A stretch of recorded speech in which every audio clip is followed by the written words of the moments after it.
한국인들은 도대체 왜 이렇게 활을 잘 쏘는 겁니까? 올림픽 때마다 전 세계 해설진들이 입을 모아 던지는 의문입니다. 인구 5천만의 작은 나라가 전 세계 양궁 메달을 독식하는 기이한 현상. 단순히 훈련을 많이 해서일까요? 젓가락질을 잘해서일까요? 아닙니다. 서구의 과학자들은 지금 한국인의 몸속에 흐르는 어떤 무서운 유전자에 주목하고 있습니다. 여기 카자흐스탄의 광활한 초원과 대한민국의 경주, 무려 5,000km 떨어진 두 곳에서 동시에 발굴된 충격적인 증거가 있습니다. 서양인의 얼굴을 한 고대 전투 종족 스키타이의 황금 유물, 그리고 신라의 고분에서 쏟아져 나온 황금 보검. 학계는 지금 경악하고 있습니다. 이것은 우연이 아니다. 한국인은 단순한 농경 민족이 아니라 대륙을 피로 물들였던 전투기마 민족의 직계 후손일 가능성이 높다. 지금 밝혀지는 진실은 여러분의 심장을 뛰게 할 것입니다. 우리가 왜 그토록 승부욕이 강한지, 왜 위기 때마다 미친 듯한 단결력을 보여주는지, 왜 세계가 한국의 역동성에 전율하는지. 그 모든 해답이 1500년 전 유라시아 대륙을 호령했던 잊혀진 형제들의 역사 속에 숨어 있습니다. 오늘 한 외국인 노교수가 평생을 바쳐 찾아낸 이 핏줄의 비밀을 듣게 된다면 여러분은 거울 속에 비친 자신의 모습이 완전히 다르게 보일 것입니다. 세계사를 뒤집을 한국인의 진짜 정체, 그 위대한 추적이 지금 시작됩니다. 가슴 벅찬 진실을 마주할 준비가 되셨다면 좋아요와 구독을 눌러 이 여정에 동참해 주십시오. 그날 새벽, 저는 카자흐스탄 알마티의 연구실에서 짐을 싸고 있었습니다. 창밖으로 불어오는 초원의 거친 바람 소리가 마치 오래전 잃어버린 형제가 저를 부르는 소리처럼 들렸습니다. 한국행 비행기에 몸을 싣던 그 순간까지도 저는 알지 못했습니다. 제가 지금 단순히 학술회의에 가는 것이 아니라 제 영혼의 뿌리를 찾아가는 긴 여행의 시작점에 서 있다는 것을 말이죠. 제 이름은 아르만입니다. 카자흐스탄 국립대학교에서 고고학을 가르치며 평생을 유라시아 초원의 역사와 우리 민족의 자부심인 황금인간을 연구해온 늙은 학자입니다. 사실 제가 한국이라는 나라에 관심을 두게 된 건 그리 오래된 일이 아닙니다. 솔직히 고백하건대 불과 몇 년 전까지만 해도 저에게 한국은 그저 삼성의 최신 휴대폰을 만들고 현대의 좋은 자동차를 생산하는 경제적으로 부유하지만 우리와는 역사적 접점이 전혀 없는 먼 동방의 작은 나라일 뿐이었습니다. 우리 카자흐인은 광활한 스텝 지역을 말을 타고 달리며 대륙을 호령했던 용맹한 기마 민족의 후예이고 한국은 바다를 접하고 쌀농사를 짓는 정주 민족이라고 생각했으니까요. 서양의 학자들 역시 그렇게 가르쳤고 저 또한 그 가르침을 의심해 본 적이 없었습니다. 하지만 그 모든 고정관념이 산산조각 난 것은 우연히 참석한 국제 고고학 세미나에서 한 한국인 교수가 보여준 사진 한 장 때문이었습니다. 그 사진 속에는 제가 평생을 바쳐 연구해온 카자흐스탄의 국보, 황금인간의 문양과 소름 끼치도록 닮은 황금빛 유물이 담겨 있었습니다. 바로 신라의 금관이었습니다. 저는 그날 밤 잠을 이루지 못했습니다. 알마티의 밤하늘을 수놓은 별들을 바라보며 제 가슴속 깊은 곳에서 알 수 없는 북소리가 울리는 것을 느꼈습니다. 그것은 학자로서의 호기심을 넘어선 마치 잃어버린 가족이 저를 부르는 듯한 원초적인 이끌림이었습니다. 그렇게 저는 무작정 짐을 꾸려 한국행 비행기에 몸을 실었습니다. 주변 동료들은 아르만 교수, 그 나이 먹고 무슨 헛수고를 하러 가나? 한국과 우리가 무슨 상관이 있다고? 라며 핀잔을 주었지만 제 혈관 속을 흐르는 유목민의 본능은 이미 동쪽 끝을 향해 질주하고 있었습니다. 인천국제공항에 첫 발을 디딘 순간 저는 압도적인 충격에 휩싸였습니다. 제가 살면서 수많은 나라를 다녀봤지만 한국의 공항은 마치 공상과학 영화 속 미래 도시에 온 듯한 착각을 불러일으켰습니다. 단순히 건물이 크고 화려해서가 아니었습니다. 수천 명의 사람이 오가는 거대한 공간임에도 불구하고 바닥에는 먼지 하나 보이지 않을 정도로 깨끗했고 모든 시스템은 톱니바퀴처럼 정교하게 돌아가고 있었습니다. 입국 심사대의 직원은 제 여권을 확인하며 따뜻한 미소로 한국에 오신 것을 환영합니다. 라고 인사해 주었습니다. 무뚝뚝하고 경직된 구소련권 국가들의 관공서 태도에 익숙했던 저에게 그 친절하면서도 신속한 일처리는 첫 번째 문화 충격이었습니다. 이 나라는 도대체 어떤 에너지를 품고 있기에 이토록 완벽한 질서를 유지하는 걸까? 공항을 빠져나오기도 전에 저는 이미 한국이라는 나라에 매료되고 있었습니다. 하지만 저를 진정으로 놀라게 한 것은 현대적인 기술이나 인프라가 아니었습니다. 서울역에서 KTX라는 고속열차를 타고 경주로 향하는 길, 창밖으로 스쳐 지나가는 풍경들을 보며 저는 기이한 기시감, 데자뷰를 느꼈습니다. 한국의 산세는 제가 나고 자란 중앙아시아의 끝없는 평원과는 분명 달랐습니다. 험준한 산맥이 첩첩이 이어져 있었고 그 사이사이로 강물이 흐르는 모습은 아기자기하면서도 강인한 생명력이 느껴졌습니다. 그런데 이상했습니다. 분명 처음 보는 풍경인데도 낯설지가 않았습니다. 마치 아주 오래전 제 조상들이 말을 타고 힘차게 넘었을 것만 같은, 아니 어쩌면 제 영혼이 기억하고 있는 풍경처럼 다가왔습니다. 시속 300km로 달리는 열차 안에서 저는 가져온 자료들을 다시 한번 훑어보았습니다. 유라시아 대륙 서쪽 끝에서 시작된 스키타이 문명, 그리고 흉노와 돌궐을 거쳐 몽골에 이르기까지 대륙을 가로질러 동쪽으로, 더 동쪽으로 이동했던 기마민족의 거대한 흐름. 서양의 역사학자들은 이 흐름이 중국의 만리장성 앞에서 멈췄다고 기록합니다. 하지만 만약 그들이 멈추지 않고 더 동쪽으로 나아가 한반도라는 막다른 곳에 닿았다면, 그리고 그곳에서 자신들의 찬란한 황금 문명을 다시 꽃피웠다면, 제 가설이 맞다면 오늘 제가 가게 될 경주라는 도시는 단순한 관광지가 아니라 우리 민족의 잃어버린 퍼즐 조각을 찾을 수 있는 성지일 것입니다.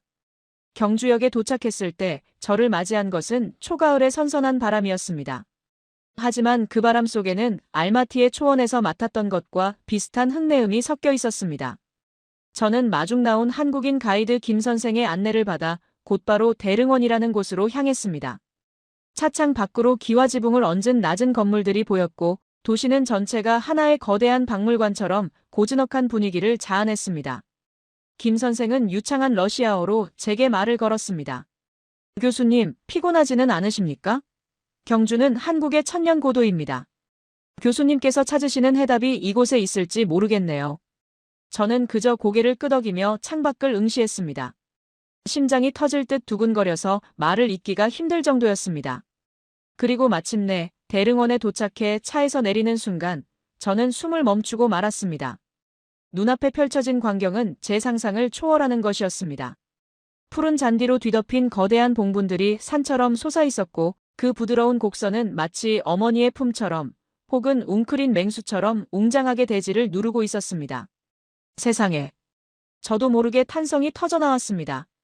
그것은 한국의 무덤이라기보다는 제가 평생 연구해온 중앙아시아 초원의 지배자들, 스키타이 왕들의 무덤인 쿠르간과 너무나도 똑같은 모습이었습니다. 어떻게 이럴 수가 있습니까? 여기는 유라시아 대륙의 동쪽 끝, 바다 건너 한국 땅입니다. 그런데 알타이 산맥 너머에나 존재해야 할 거대한 적성목곽분 돌무지던 무덤 양식이 왜 이곳에, 그것도 이렇게 완벽한 형태로 군집을 이루고 있는 것입니까? 저는 떨리는 다리를 진정시키며 천마총이라 불리는 무덤 앞으로 다가갔습니다. 서양의 학자들은 이것을 단순히 비슷한 시기에 나타난 우연한 문화적 유사성이라고 폄하하곤 합니다. 하지만 현장을 평생 누비고 다닌 고고학자의 직감은 거짓말을 하지 않습니다. 이것은 우연이 아닙니다. 이것은 피의 증거입니다. 저는 무덤을 감싸고 있는 흙을 손으로 조심스럽게 만져보았습니다. 1500년 전 누군가가 이 거대한 무덤을 만들며 하늘을 향해 제사를 지냈을 것입니다. 그들은 말을 타고 달리며 바람을 갈랐을 것이고 황금을 숭배하며 태양의 아들이라 자처했을 것입니다. 그들의 영혼이 이 흙 속에 잠들어 있다고 생각하니 등골이 오싹해졌습니다. 옆에 서 있던 김 선생이 조심스럽게 물었습니다. 교수님, 표정이 많이 놀라신 것 같습니다. 혹시 카자흐스탄의 유적과 많이 비슷한가요? 저는 김 선생을 바라보며 떨리는 목소리로 대답했습니다. 비슷한 정도가 아닙니다, 김 선생. 이건 그냥 똑같습니다. 마치 알마티의 초원에 있던 무덤을 그대로 들어다가 여기에 옮겨놓은 것 같아요. 아니, 오히려 이곳의 무덤들이 더 크고 웅장합니다. 도대체 당신들의 조상은 누구입니까? 신라라는 나라는 도대체 정체가 무엇입니까? 제 질문에 김 선생은 묘한 미소를 지으며 저를 박물관으로 안내했습니다. 그 질문에 대한 대답은 아마 박물관 안에 있는 그것이 해줄 겁니다. 교수님이 가장 보고 싶어 하셨던 건 말이죠. 우리는 대릉원을 뒤로하고 국립경주박물관으로 발걸음을 옮겼습니다. 박물관 입구에 들어서는 순간부터 긴장감이 감돌았습니다. 유리 진열장 너머로 보이기 시작한 황금빛 섬광. 저는 본능적으로 깨달았습니다. 이제부터 제가 목격하게 될 것은 단순히 아름다운 보석이 아니라 수천 년간 베일에 쌓여있던 한민족과 기마민족의 비밀스러운 연결고리라는 것을요. 심장이 쿵쾅거리는 소리가 귓가를 때렸습니다. 저는 마른 침을 삼키며 천천히, 아주 천천히 그 황금 유물을 향해 다가갔습니다. 그리고 마침내 그것과 정면으로 마주한 순간 저는 다리에 힘이 풀려 주저앉을 뻔했습니다. 눈물이 핑 돌았습니다. 그것은 단순한 금관이 아니었습니다. 그것은 잃어버린 형제를 1500년 만에 다시 만난 것과 같은 뼈저린 감동과 전율 그 자체였습니다. 박물관의 육중한 유리문을 열고 들어선 순간 차가운 에어컨 바람과는 다른 서늘한 기운이 제 뒷덜미를 스치고 지나갔습니다. 그것은 마치 수천 년 동안 땅속 깊은 곳에 갇혀있던 고대의 영혼들이 이방인인 저를 주시하는 듯한 느낌이었습니다. 어두운 조명 아래 오직 핀 조명만을 받고 서 있는 그 유물, 신라의 금관 앞에 섰을 때 저는 숨을 쉬는 법조차 잊어버리고 말았습니다. 사진으로 수없이 보았던 것이지만 실물이 뿜어내는 아우라는 차원이 달랐습니다. 순도 높은 황금이 뿜어내는 묵직한 광채, 그리고 그 표면을 수놓은 수백 개의 빛의 옥들이 만들어내는 신비로운 푸른빛. 저는 떨리는 손을 유리창에 가까이 대며 제 눈을 의심했습니다. 맙소사. 이건 교과서에 나오는 이야기가 아니야. 이건 내 고향의 이야기다. 제 입에서 탄식이 흘러나왔습니다. 금관의 형태를 뜯어볼수록 제 심장은 미친 듯이 요동쳤습니다. 금관의 앞부분에 우뚝 솟은 3개의 출자 모양 장식. 한국의 학자들은 이것을 단순히 나뭇가지 모양이라고 설명하지만 저 같은 초원의 고고학자들에게 이것은 너무나 명백한 상징입니다. 바로 하늘과 땅을 연결하는 통로, 우주수, 코스믹 트리입니다. 그리고 그 옆에 날렵하게 뻗어있는 2개의 사슴뿔 장식. 이것은 우리 튀르크와 몽골계 유목민들에게 영혼을 천상으로 인도하는 가장 신성한 전령사입니다. 불교와 유교가 지배했던 동아시아의 정주 문명권에서 어떻게 이토록 노골적이고 원시적인 샤머니즘, 즉 탱그리하늘 신앙의 상징이 왕의 머리 위에 올려져 있단 말입니까? 당시 중국의 황제들은 위험 있는 면류관을 썼지 결코 사슴뿔을 머리에 이지 않았습니다. 오직 말을 타고 초원을 달리며 바람 속에 신이 있다고 믿었던 우리 스키타이와 흉노의 후예들만이 이런 관을 썼습니다. 저는 금관에 매달린 수많은 고곡굽은 옥을 뚫어져라 쳐다보았습니다. 태아의 형상을 한 생명의 상징. 바람이 불 때마다 짤랑거리며 영혼을 깨우는 소리를 냈을 저 옥들. 알마티 박물관 수장고 깊은 곳에 잠들어 있는 기원전 5세기 이시키 고분에서 발굴된 황금 인간, 골든맨의 모자 장식과 소름 끼치도록 닮아 있었습니다. 5000km라는 물리적 거리, 1000년이라는 시간의 간극. 이 모든 것을 비웃기라도 하듯 경주의 금관은 저에게 이렇게 속삭이는 것 같았습니다. 우리는 남이 아니다. 우리는 같은 곳을 바라보며 달렸던 형제다. 학자로서의 냉정함은 이미 녹아내렸고 잃어버린 혈육을 낯선 땅에서 마주한 듯한 뜨거운 무언가가 목구멍까지 차올랐습니다. 하지만 충격은 거기서 멈추지 않았습니다. 가이드 김 선생이 저를 안내한 다음 진열장 앞 그곳에는 저를 그 자리에 주저앉게 만들 뻔한 결정적인 증거가 놓여 있었습니다. 바로 계림로 14호분에서 출토된 황금 보검이었습니다. 아! 저는 저도 모르게 신음소리를 냈습니다. 그것은 단순한 칼이 아니었습니다. 검의 손잡이와 칼집을 가득 채운 붉은 석류석, 그리고 금 알갱이를 정교하게 녹여붙인 누금 세공 기법. 이것은 당시 신라나 중국, 일본의 기술이 아니었습니다. 이것은 정확히 흑해, 연안과 중앙아시아 초원을 지배했던 우리 스키타이- 훈족 계통의 전형적인 세공 방식인 클로아존의 기법이었습니다. 그 문양, 그 색감, 그 형태. 알마티의 박물관에 있는 우리 조상들의 보검을 그대로 옮겨놓은 듯한 쌍둥이였습니다. 비행기도 기차도 없던 그 시절, 험준한 산맥과 끝없는 사막을 넘어 이 단검이 어떻게 유라시아 대륙의 동쪽 끝까지 올 수 있었을까요? 단순히 실크로드를 오가던 상인이 팔고 간 물건이라고 하기에는 이것은 너무나 고귀한 지배자의 상징입니다. 이것은 물건이 이동한 것이 아니라 이 칼을 찬 사람이 강력한 무력을 가진 집단이 대이동을 했다는 명백한 증거였습니다. 저는 유리창 너머의 보검을 어루만지듯 손가락을 허공에 그으며 김 선생에게 물었습니다. 김 선생, 당신들은 도대체 누구입니까? 이 칼은 우리 조상들의 영혼입니다. 그런데 왜 이것이 당신들의 왕릉에서 나옵니까? 신라라는 나라는 도대체 어디서 온 사람들입니까? 제 질문에 김 선생은 묘한 미소를 지으며 제 눈을 똑바로 바라보았습니다. 그의 눈동자 속에서 저는 순간적으로 낯익은 빛을 보았습니다. 교수님, 혹시 알타이라는 말의 뜻이 무엇인지 아시나요? 물론이지요. 튀르크어로 황금이라는 뜻입니다. 맞습니다. 그리고 한국에서 가장 많은 성씨가 무엇인지 아십니까? 바로 김씨입니다. 전 국민의 20%가 넘죠. 이 김이라는 글자는 한자로 쇠금, 즉 골드를 뜻합니다. 신라의 왕족들은 스스로를 김씨, 즉 황금의 일족이라 칭했습니다. 알타이 산맥에서 시작된 황금의 역사가 이곳 신라에 와서 김씨 왕조로 꽃피운 것입니다. 청나라를 세운 여진족의 황제들이 성을 애신강나아이신교로, 즉 황금의 결례라고 불렀던 것과 같은 맥락이죠. 머릿속에서 거대한 종이 울리는 것 같았습니다. 알타이의 황금, 신라의 김씨, 여진의 애신강나. 이 모든 것이 하나의 거대한 핏줄로 연결되어 있었습니다. 유라시아 대륙을 관통하는 황금의 로드. 그 길의 끝에 한국이 있었습니다. 서양 학자들이 그토록 찾아 헤매던 기마 민족의 최종 정착지가 바로 이곳이었던 것입니다. 저는 전율을 느꼈습니다. 박물관을 가득 메운 관람객들, 아이 손을 잡고 온 젊은 부모들, 교복을 입고 떠드는 학생들. 그들 모두가 평범한 현대인처럼 보였지만 사실 그들의 몸속에는 대륙을 호령했던 사나운 늑대와 용맹한 매의 유전자가 잠들어 있었던 것입니다. 박물관을 나와 저녁 식사를 하러 가는 길, 저는 차창 밖으로 스쳐가는 한국의 풍경을 완전히 새로운 눈으로 바라보게 되었습니다. 빽빽하게 들어선 고층 빌딩 숲, 도로를 가득 메운 자동차들의 빠른 흐름, 밤이 되어도 꺼지지 않는 도시의 불빛들. 이전에는 그저 한국인들은 성격이 급하고 일 중독이다라고만 생각했습니다. 하지만 이제는 다르게 보였습니다. 김 선생, 한국 사람들의 그 유명한 빨리빨리 문화 말입니다. 저게 단순히 성격이 급한 게 아닌 것 같습니다. 제가 운을 떼자 김 선생이 백미러로 저를 보며 웃었습니다. 그럼 뭐라고 생각하시나요? 저건 유목민의 본능입니다.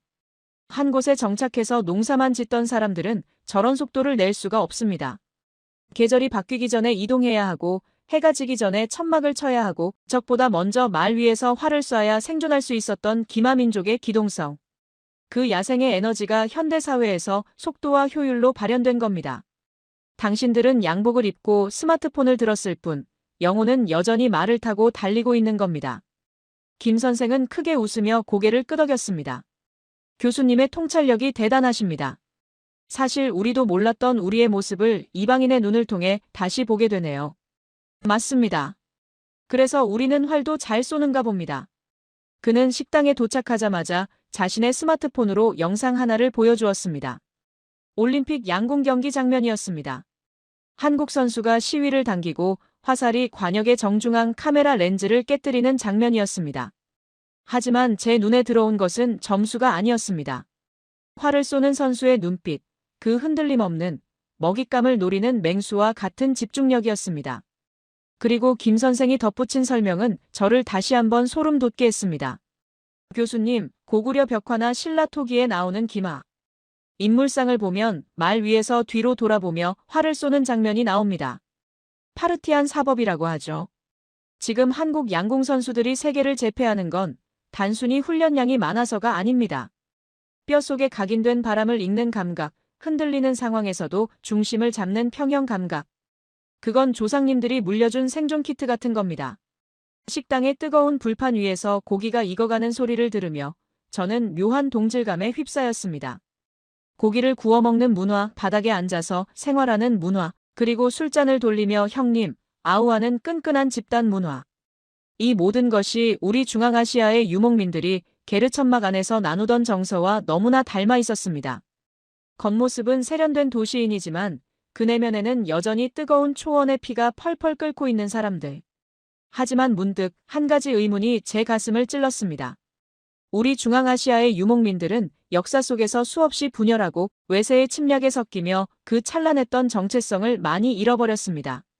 그런데 어떻게 이 한반도의 한국인들은 수천 년 동안 수많은 침략을 받으면서도 자신들만의 언어, 자신들만의 문화, 그리고 이토록 강렬한 민족성을 잃지 않고 지켜낼 수 있었을까요? 단순히 싸움을 잘해서만은 아닐 것입니다.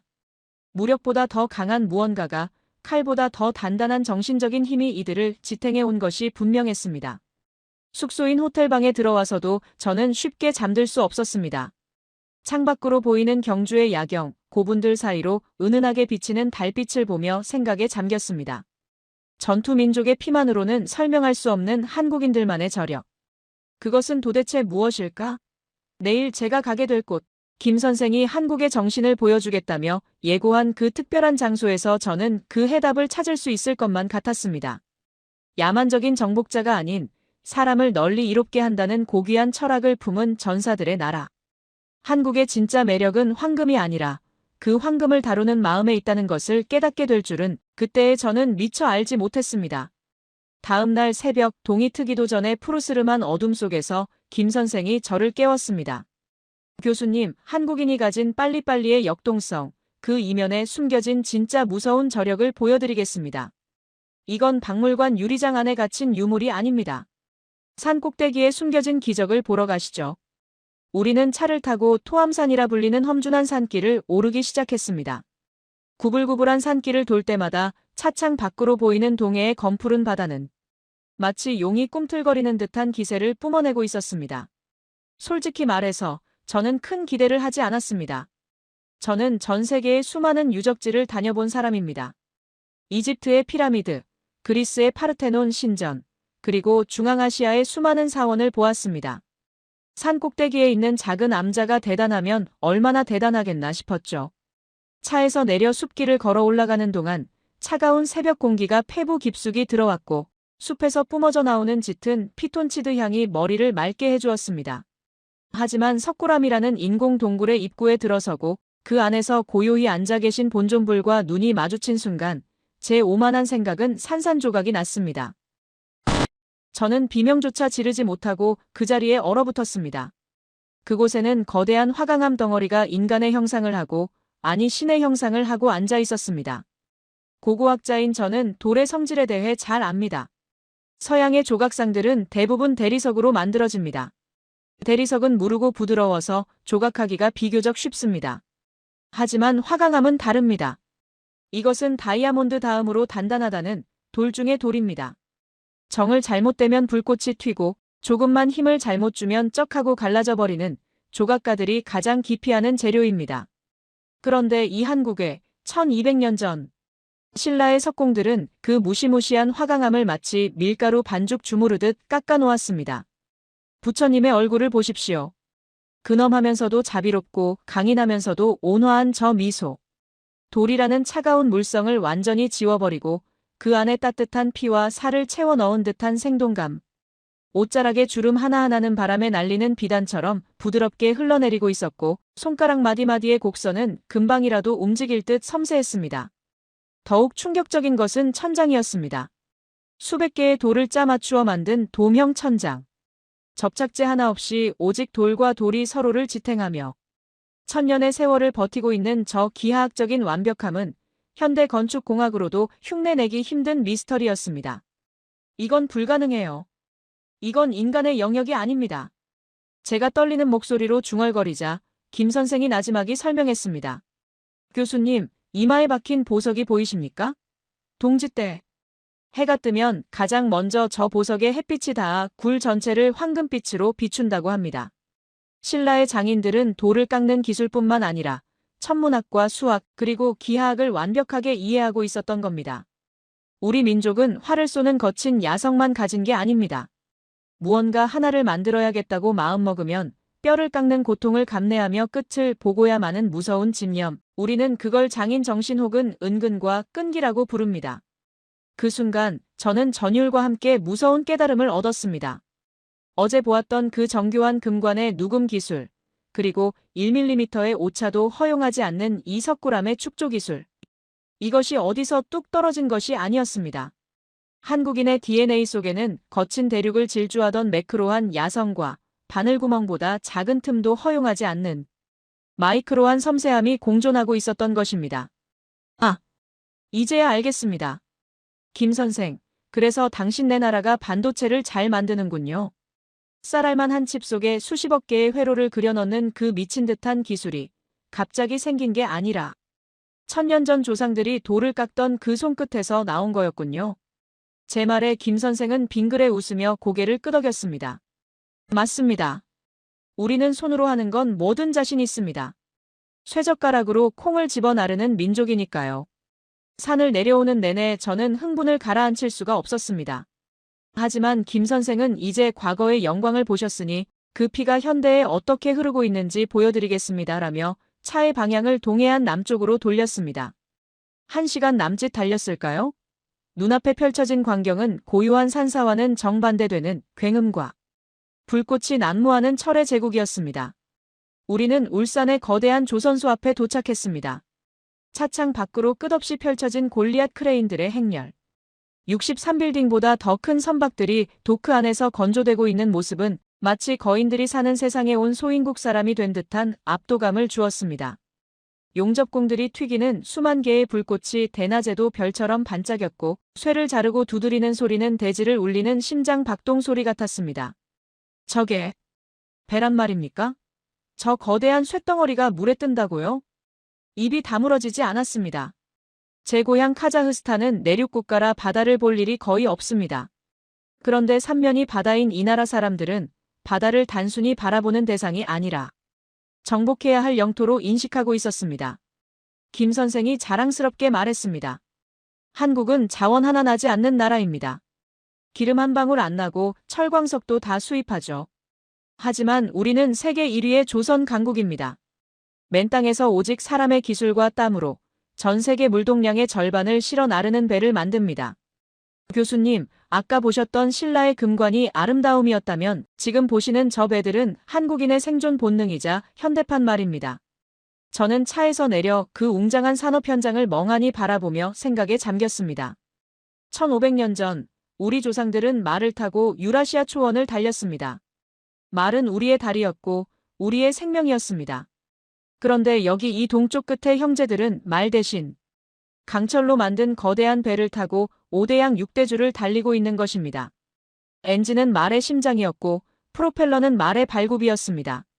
김 선생, 정말 소름 돋는 사람들입니다. 당신들은 멈춘 게 아니었어요. 우리는 초원에서 멈췄지만 당신들은 바다로 나아가 계속 영토를 확장하고 있었군요. 형태만 바뀌었을 뿐 그 역동적인 노마드의 기질은 그대로 살아있습니다. 아니, 오히려 더 강력해졌습니다. 그때 작업복을 입은 한 무리의 노동자들이 점심 식사를 위해 자전거를 타고 지나갔습니다. 땀에 젖은 그들의 얼굴, 기름때 묻은 손, 하지만 그 눈빛만은 살아있었습니다. 전쟁의 폐허 속에서 잿더미가 된 나라를 불과 반세기 만에 세계 10대 경제대국으로 일으켜 세운 주역들. 서양 사람들은 이것을 한강의 기적이라 부르며 운이 좋았다고 말합니다. 하지만 저는 이제 확실히 알 수 있습니다. 그것은 기적이 아니었습니다.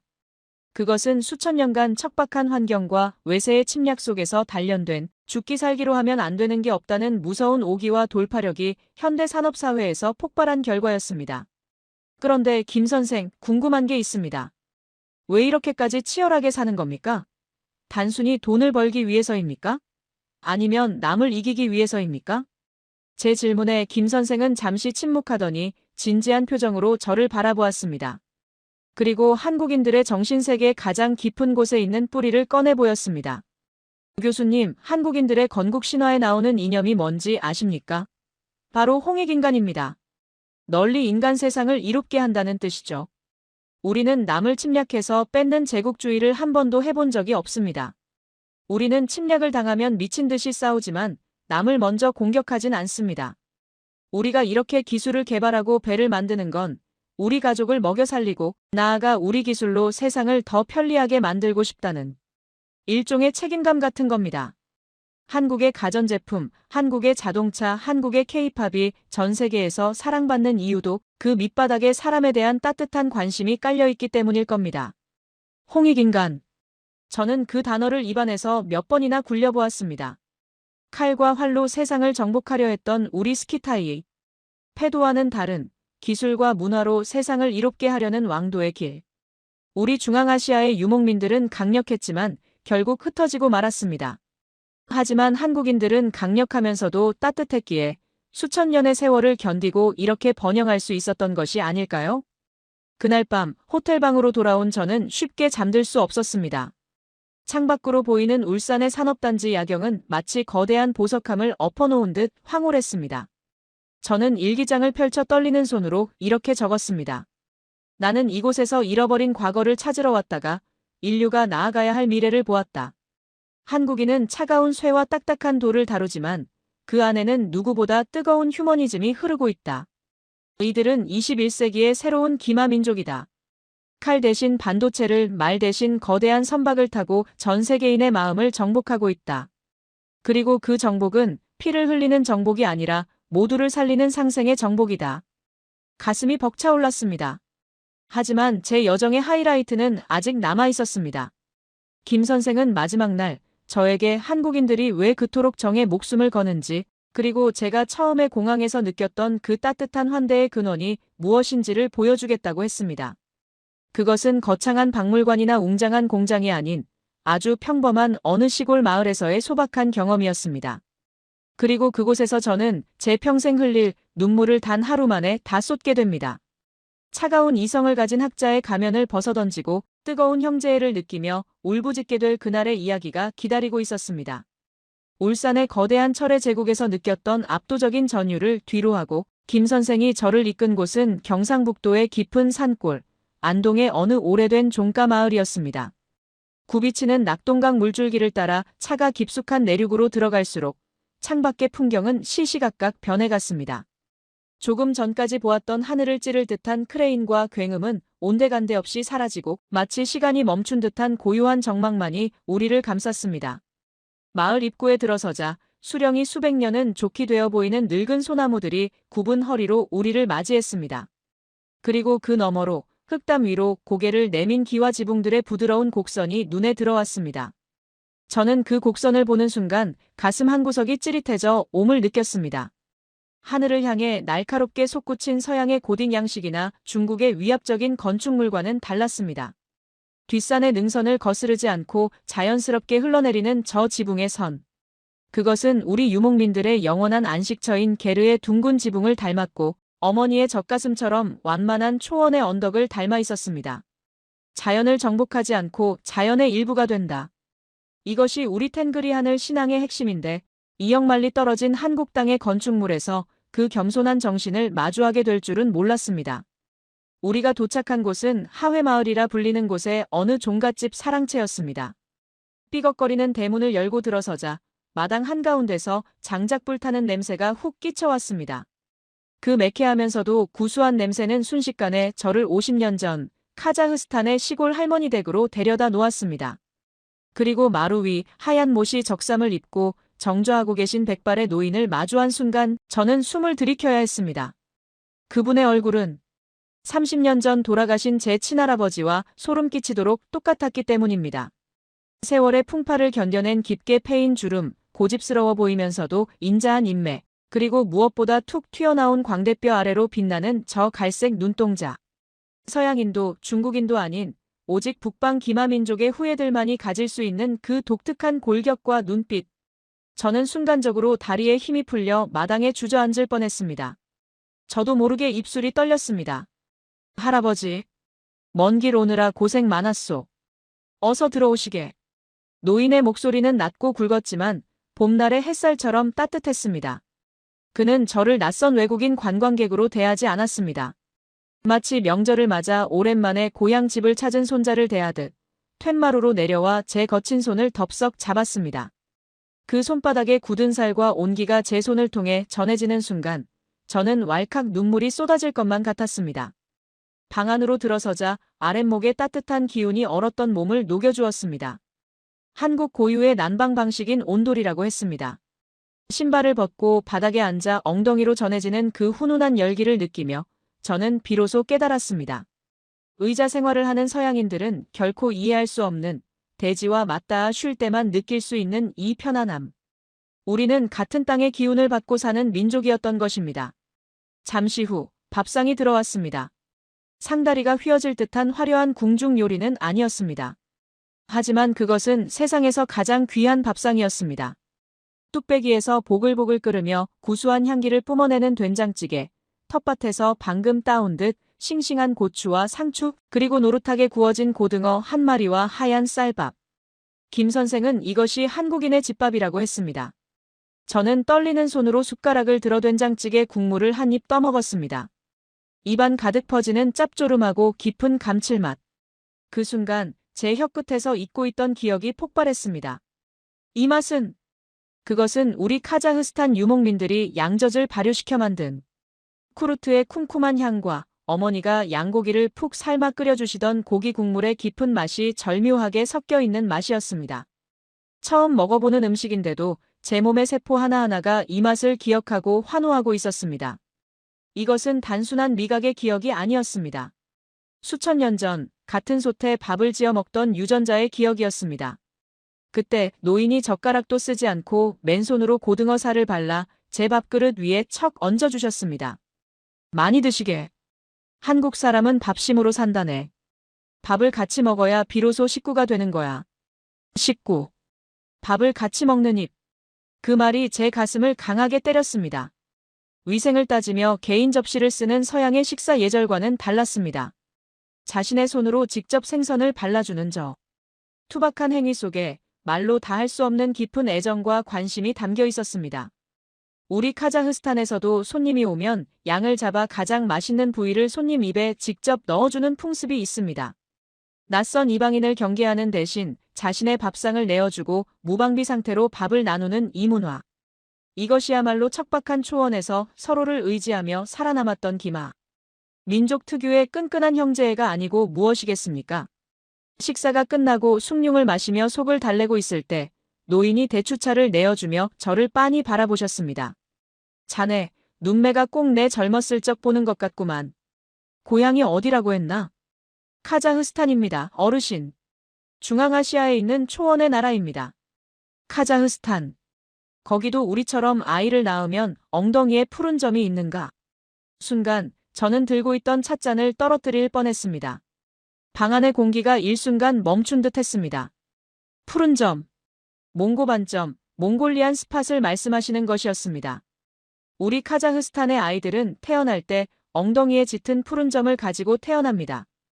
우리는 그것을 텐그리 하늘신가 내려준 손자국이라 부르며 신성시합니다. 서양 의사들은 그것을 멍자국이나 색소 침착으로 오해하곤 하지만 그것은 우리 몽골로이드, 특히 알타이 산맥을 넘나들던 북방 기마민족의 가장 확실한 유전적 표식입니다. 제 심장이 미친 듯이 뛰기 시작했습니다. 목이 메어 말이 잘 나오지 않았습니다. 네, 있습니다. 제 아이들도 제 손자들도 모두 엉덩이에 푸른 점을 가지고 태어났습니다. 서양 사람들은 없는데 우리 아이들에게만 있습니다. 제가 흥분해서 목소리를 높이자 노인은 빙그레 웃으시며 방문을 열고 마당에서 놀고 있던 어린 손자를 부르셨습니다. 철수야, 이리 와보거라. 그러고는 아이의 바지를 살짝 내려 엉덩이를 보여주셨습니다. 그곳에는 마치 푸른 잉크를 엎질러 놓은 듯 선명한 몽고 반점이 찍혀 있었습니다. 보게. 우리도 똑같아. 우리는 엉덩이에 똑같은 점을 찍고 태어난 형제들이야. 5000km가 떨어져 있어도 말은 달라도 피는 못 속이는 법이지. 옛날 어른들 말씀이 틀린 게 없어. 북쪽에서 형제들이 갈라져 나갔다더니 자네가 그 증거구만. 그 순간 저는 더 이상 참지 못하고 무너져 내렸습니다. 학자로서의 냉철한 이성도, 대학 교수라는 체면도 그 자리에서 산산이 조각났습니다. 저는 노인의 주름진 손을 부여잡고 어린아이처럼 엉엉 울었습니다. 1500년 전 드넓은 유라시아 초원에서 헤어져 서로의 생사조차 모르고 살았던 형제를 오늘 이 작은 시골방에서 다시 만난 것입니다. 이 노인은 알고 있었습니다. 복잡한 유전자 검사도 고고학적 논문도 필요 없었습니다. 그저 엉덩이의 점 하나 그리고 서로를 바라보는 눈빛 하나로 우리는 이미 수천 년을 이어온 한 핏줄이었던 것입니다. 울지 마시게. 이제라도 고향에 왔으니 된 거 아닌가. 한국은 자네의 또 다른 고향이야. 노인은 투박한 손으로 제 등판을 거칠게 하지만 따뜻하게 두드려 주었습니다. 그 손길에서 전해지는 투박하지만 뜨거운 온도. 김 선생이 여행 내내 말했던 한국인의 정이라는 것이 무엇인지 뼈저리게 느껴졌습니다.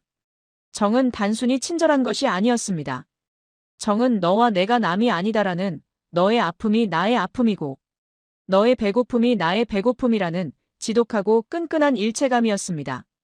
한국인들이 왜 IMF 외환위기 때 장롱 깊숙이 숨겨둔 금반지를 꺼내 나라를 구했는지, 왜 태안 앞바다에 기름이 유출되었을 때 100만 명이 넘는 사람들이 제1처럼 달려가 돌 하나하나를 닦았는지 이제야 완벽하게 이해가 되었습니다. 그들에게 국가는 단순한 시스템이 아니라 확장된 대가족이었습니다.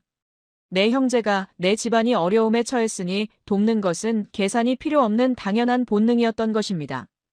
이 무서운 단결력, 이 뜨거운 정. 이것은 전 세계 어디에서도 찾아볼 수 없는 핵무기보다 더 강력한 한국인들만의 무기였습니다. 밤이 깊어 저는 마당에 나와 하늘을 올려다보았습니다. 안동의 밤하늘에 떠있는 저 달이 지금쯤 제 고향 알마티의 초원 위에도 똑같이 떠있을 것입니다. 바람이 대나무 숲을 흔들며 쏴하는 소리를 냈습니다. 그 소리는 마치 초원을 달리는 수만 마리 말들의 발굽 소리처럼, 혹은 먼저 간 조상들이 이제야 만났구나 하며 기뻐하는 환호성처럼 들렸습니다. 저는 주먹을 꽉 쥐었습니다. 우리는 결코 작지 않다. 한국인은 좁은 반도에 갇힌 작은 민족이 아니다. 한국인들은 자신들을 조용한 아침의 나라라고 겸손해하지만 제가 본 그들의 내면에는 대륙을 호령하던 거인의 기질이 그대로 살아 숨쉬고 있었습니다. 그들은 21세기에도 여전히 영토를 확장하고 있었습니다. 남의 땅을 뺏는 물리적인 영토 확장이 아니라 전 세계인의 마음을 사로잡는 문화와 기술, 그리고 따뜻한 사람의 정으로 국경을 지우고 있었습니다. 그리고 그 확장의 중심에는 상대를 힘으로 굴복시키는 칼이 아니라 상대를 감동시켜 내 편으로 만드는 따뜻한 밥 한 끼의 철학이 있었습니다. 이제 저에게는 마지막 임무가 남아 있었습니다. 이 놀라운 발견과 가슴 벅찬 감동을 저 혼자만의 추억으로 남겨둘 수는 없었습니다. 저는 한국을 떠나기 전 인천공항에서 이 모든 여정을 정리하는 마지막 기록을 남기기로 결심했습니다. 그리고 전 세계에 흩어져 자신의 뿌리를 잇고 살아가는 우리 중앙아시아의 형제들에게, 그리고 자신들이 얼마나 위대한 잠재력을 가진 민족인지 미처 깨닫지 못하고 있는 한국의 젊은이들에게 꼭 전하고 싶은 말이 있었습니다. 이 이야기는 과거에 대한 회상이 아니라 미래를 향한 웅장한 선언이 되어야 했습니다. 아쉬움과 벅참이 교차하는 마음을 안고 저는 안동의 그 따뜻했던 아랫목을 뒤로 한 채 인천공항으로 향하는 리무진 버스에 몸을 실었습니다. 차창 밖으로 빠르게 스쳐 지나가는 한국의 풍경들. 산과 강, 그리고 그 사이를 빽빽하게 메운 도시의 불빛들. 올 때 보았던 풍경과 지금 떠나며 보는 풍경은 물리적으로는 같았지만 제 마음속에서는 천지개벽 수준으로 다른 의미로 다가오고 있었습니다. 처음 한국 땅을 밟았을 때 제 눈에 비친 이 나라는 그저 경제적으로 성공한 부러운 나라, 삼성과 현대를 가진 나라였습니다. 하지만 이제 떠나는 제 눈에 비친 한국은 우리 잃어버린 형제들이 피와 땀, 그리고 꺾이지 않는 영혼으로 일궈낸 기적의 성지이자 우리 유라시아 유목민들이 수천 년간 그토록 꿈꾸었던 이상향이 현실로 구현된 약속의 땅이었습니다. 버스가 인천대교 위로 올라서는 순간이었습니다. 저는 저도 모르게 창문에 얼굴을 바짝 갖다 대고 탄성을 질렀습니다. 끝도 없이 펼쳐진 서해 바다 위를 가로질러 하늘과 맞닿을 듯 뻗어있는 그 거대한 다리의 위용. 그것은 단순한 토목 구조물이 아니었습니다. 바다라는 거대한 자연의 장벽조차 기술과 의지로 뛰어넘겠다는 한국인의 기상을 콘크리트와 강철로 빚어낸 거대한 예술품이었습니다. 1500년 전 우리 조상들은 말을 타고 얼어붙은 강을 건너고 타는 목마름을 견디며 사막을 횡단했습니다. 그때는 길을 만드는 자가 곧 세상을 지배하던 시절이었습니다. 그리고 지금 21세기의 한국인들은 바다 위에 길을 놓고 하늘의 항로를 열고 눈에 보이지 않는 초고속 인터넷망으로 전 세계를 1초 만에 연결하는 디지털 실크로드를 깔고 있었습니다. 말발굽 소리는 광 케이블을 흐르는 빛의 속도로 바뀌었고 적을 향해 날리던 화살은 반도체와 데이터로 바뀌었지만 길을 열고 세상을 하나로 연결하겠다는 그 개척자적인 DNA는 조금도 희석되지 않은 채 더욱 강력하게 펄떡이고 있었습니다. 공항 터미널에 도착해 출국 수속을 밟으며 저는 이 거대한 공항을 오가는 수많은 한국의 젊은이들을 유심히 관찰했습니다. 그들의 발걸음은 누구보다 빨랐고 눈빛은 살아있었으며 표정에는 묘한 긴장감과 해내야 한다는 비장함이 공존하고 있었습니다. 문득 김 선생이 지나가듯 이야기해 주었던 한국의 신조어 헬조선이라는 단어가 떠올랐습니다. 경쟁이 너무 치열해서 살기 지옥 같다는 자조적인 표현이라고 들었습니다. 하지만 평생 역사를 연구해온 노 교수인 제 눈에는 전혀 다르게 보였습니다. 그 치열함은 지옥의 고통이 아니라 거친 야생의 초원에서 살아남기 위해 매 순간 오감을 곤두세워야 했던 전사의 본능이 발현된 것이었습니다. 평온하고 나태한 초식동물의 삶이 아니라 끊임없이 도전하고 부딪히고 기어이 쟁취해야만 직성이 풀리는 맹수의 살. 그것이 바로 한국인의 숙명이자 축복입니다. 다이아몬드는 땅속 깊은 곳, 엄청난 압력과 열기를 견뎌야만 영롱한 빛을 낼 수 있습니다. 지금 한국 사회의 그 뜨거운 경쟁과 압력은 바로 당신들 한 사람을 빛나는 보석으로 연마하는 거대한 용광로와도 같은 것입니다. 저는 탑승구 앞 벤치에 앉아 낡은 수첩을 꺼냈습니다. 그리고 만약 제가 한국의 대학교 강단에 서서 이 나라의 청년들에게, 아니, 제 잃어버린 형제들에게 마지막으로 한마디를 할 수 있다면 어떤 말을 할지 떨리는 손으로 적어 내려갔습니다. 이 편지는 제 가슴 속에서 우러나오는 절규이자 형제들에게 바치는 찬사였습니다. 사랑하는 대한민국의 형제 여러분, 그리고 청년 여러분. 제발 고개를 드십시오. 그리고 당신의 가슴속 깊은 곳을 들여다보십시오. 당신들은 스스로를 강대국 사이에 낀 새우라고 비하하곤 합니다. 하지만 당신들은 새우가 아닙니다. 당신들은 5,000년 전부터 대륙을 호령했던 거인의 후예입니다. 당신들의 혈관 속에는 알렉산더 대왕도 정복하지 못했던 스키타이 전사의 불굴의 용기가, 로마 제국을 무너뜨렸던 훈족의 기상이, 그리고 유라시아를 하나로 묶었던 칭기즈칸의 진취성이 용암처럼 흐르고 있습니다. 펜을 쥔 손에 힘이 들어갔습니다. 세계 지도를 펼쳐놓고 보십시오. 유라시아 대륙의 동쪽 끝, 그 작은 반도에서 시작된 당신들의 문화, K컬처가 지금 어떤 일을 벌이고 있습니까? 당신들이 만든 노래가 빌보드 차트를 점령하고, 당신들이 만든 영화가 할리우드를 뒤흔들고, 당신들이 만든 스마트폰을 전 세계 70억 인구가 사용하고 있습니다. 이것이 정복이 아니면 무엇입니까? 우리 조상들은 칼과 창으로 세상을 정복하려다 피를 흘리고 결국 실패했지만, 당신들은 총 한 방 쏘지 않고 오직 매력과 기술, 그리고 따뜻한 마음, 휴머니즘만으로 21세기의 새로운 제국을 건설한 것입니다. 이것은 인류 역사상 그 어떤 민족도 해내지 못한 위대한 성취입니다. 저는 잠시 펜을 멈추고 창밖의 활주로를 응시했습니다. 거대한 비행기들이 굉음을 내며 하늘로 솟구치고 있었습니다. 저 비행기들은 단순히 승객과 화물을 실어 나르는 것이 아니었습니다. 저것은 한국인의 건국 이념인 홍익인 간널리 인간을 이롭게 한다의 정신을 전 세계로 실어 나르는 전령사들이었습니다. 제가 안동의 종갓집에서 느꼈던 그 눈물 나도록 따뜻한 정, 나보다 우리를 먼저 생각하는 공동체 의식, 그리고 위기 때마다 기적처럼 빛을 발하는 놀라운 단결력.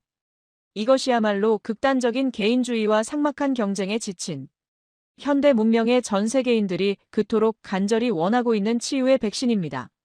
한국인들은 자신들이 가진 이 정신적 자산이 얼마나 위대한지 아직 잘 모르는 것 같아 안타까울 따름이었습니다. 비행기에 탑승하라는 안내방송이 울려 퍼졌습니다. 자리에서 일어나며 저는 마지막으로 공항 로비를 천천히 둘러보았습니다. 바쁘게 오가는 사람들, 친절하게 길을 안내하는 로봇, 대형 전광판에서 흘러나오는 역동적인 한국의 홍보 영상. 이 모든 풍경이 이제는 남의 나라가 아닌 내 고향의 자랑스러운 풍경처럼 가슴에 박혔습니다. 마치 30년 만에 고향 집을 방문했다가 다시 먼 길을 떠나는 나그네처럼 발걸음이 쉽게 떨어지지 않았습니다. 비행기가 이륙하고 중력이 제 몸을 좌석으로 밀어붙일 때 저는 창문 덮개를 열고 아래를 내려다보았습니다. 어둠이 내려앉은 한반도의 땅. 그 위로 반짝이는 도시의 수만 개 불빛들이 마치 땅에 뿌려진 은하수처럼, 아니 고분 속에서 보았던 금관의 황금빛보다 더 찬란하게 빛나고 있었습니다. 그 순간 이번 여행의 가장 크고 위대한 깨달음이 번개처럼 제 뇌리를 스치고 지나갔습니다. 저는 평생 박물관 차가운 유리장 안에 갇힌 황금 인간을 연구해왔습니다. 수천 년 전 죽은 왕이 입고 있던 화려한 황금 갑옷, 녹슬어가는 황금 칼. 저는 그것이 우리 민족의 영광이자 정체성인 줄 알았습니다. 하지만 저는 틀렸습니다. 철저히 틀렸습니다. 진짜 황금인간은 박물관에 있지 않았습니다. 전쟁의 폐허를 딛고 맨손으로 기적을 일궈낸 저 아래의 사람들. 새벽 첫차를 타고 일터로 나가 가족을 위해 묵묵히 땀 흘리는 가장들. 세계 최고의 기술을 만들기 위해 밤새 연구실의 불을 밝히는 엔지니어들. 자식에게 더 나은 미래를 물려주기 위해 헌신하는 어머니들. 그리고 낯선 이방인에게 따뜻한 밥상을 내어주며 엉덩이의 푸른 점을 확인해주던 그 안동의 노인. 그들 한 사람 한 사람이 바로 살아 숨쉬는 역사상 가장 위대한 황금 인간이었습니다. 그들의 이마에 맺힌 땀방울이 황금보다 더 빛났고 그들의 꺾이지 않는 마음이 다이아몬드보다 더 단단했습니다. 신라의 금관은 박물관에 있지만 그 금관을 만들었던 장인 정신과 위대함은 지금 한국인들의 가슴속에 펄펄 끓으며 살아 숨쉬고 있었던 것입니다. 비행기가 구름 위로 올라서자 더 이상 한국 땅은 보이지 않았습니다. 하지만 제 가슴속에는 그 어느 때보다 선명하게 그 땅의 온기가 남아 있었습니다. 저는 가슴에 손을 얹고 구름 아래에 있는 나의 형제들에게 그리고 저 먼 초원에 있는 조상들의 영혼에게 조용히 맹세했습니다. 나는 돌아가서 전할 것입니다. 동쪽 끝에 우리의 위대한 형제들이 살아있다고. 그들은 잊혀진 과거가 아니라 인류가 나아가야 할 미래를 먼저 살고 있다고. 그리고 그들은 여전히 따뜻한 밥상을 차려놓고 우리를 기다리고 있다고. 제 눈에서는 다시 한번 뜨거운 눈물이 주르륵 흘러내렸습니다. 하지만 이것은 이별의 슬픔이 아니었습니다. 잃어버린 반쪽을 찾은 환희의 눈물이자 우리 민족의 무한한 잠재력을 확인한 벅찬 감동의 눈물이었습니다. 저는 이제 알마티로 돌아가지만 제 영혼의 절반은 영원히 이곳 한국에 머물 것입니다. 한국인 여러분, 부디 당신들이 얼마나 대단한 사람들인지, 얼마나 아름다운 기적을 매일 만들어내고 있는지 잊지 마십시오. 당신들은 스스로 생각하는 것보다 훨씬 더 크고 강하고 위대한 사람들입니다. 바람이 불어오는 곳, 유라시아의 서쪽 끝에서 당신들의 영원한 형제. 아르마니, 당신들의 찬란한 앞날에 탱그리 신의 축복이 영원토록 함께하기를 간절히 기원합니다. 사랑합니다. 존경합니다. 그리고 고맙습니다. 나의 형제, 나의 자랑, 대한민국. 우리는 5,000년 전부터 피로 연결된 형제입니다. 당신의 엉덩이에 있는 푸른 점, 그것이 바로 그 증거입니다. 오늘 카자흐스탄에서 온 노학자, 아르만 교수의 뜨거운 고백, 어떻게 들으셨습니까? 우리는 오늘 단순히 먼 과거의 역사 이야기를 들은 것이 아닙니다. 지금 우리가 살고 있는 이 치열한 삶의 이유와 가치를 확인했습니다. 우리가 왜 그토록 숨가쁘게 달려왔는지, 왜 불가능해 보이는 일에 도전하여 기어이 해내고야 마는지. 그것은 우리가 유난스러워서가 아니었습니다.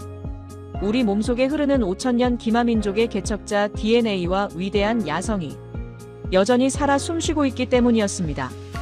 여러분이 흘린 땀방울은 고달픈 노동의 흔적이 아니라 황금보다 빛나는 현대판 금관이었습니다. 여러분이 베푼 따뜻한 밥 한 끼와 정은 삭막한 세상을 치유하는 가장 강력한 무기였습니다. 거울을 보실 때 이제는 주름진 얼굴을 보며 한탄하지 마십시오. 그 주름 하나하나가 거친 역사를 이겨내고 이 나라를 지탱해온 영광스러운 전사의 훈장입니다. 여러분의 엉덩이에 그리고 우리 아이들의 엉덩이에 찍힌 그 선명한 푸른 점을 기억하십시오. 우리는 결코 작지 않습니다. 우리는 대륙을 품은 사람들입니다. 오늘 이야기로 가슴 한구석이 뜨거워지셨다면 혹은 잊고 살았던 내 안의 거인을 다시 마주하셨다면 구독과 좋아요를 꼭 눌러주십시오. 여러분의 작은 손가락 터치 하나가 잊혀가는 우리의 위대한 역사를 세상에 알리는 큰 울림이 됩니다. 댓글로 여러분의 생각을 들려주세요. 나는 자랑스러운 황금 인간입니다 라고 남겨주신다면 서로에게 큰 힘이 될 것입니다. 저는 내일도 가슴 벅찬 감동과 우리가 몰랐던 대한민국의 놀라운 이야기를 가득 안고 다시 찾아오겠습니다. 오늘도 위대한 하루를 보내십시오. 시청해주셔서 감사합니다.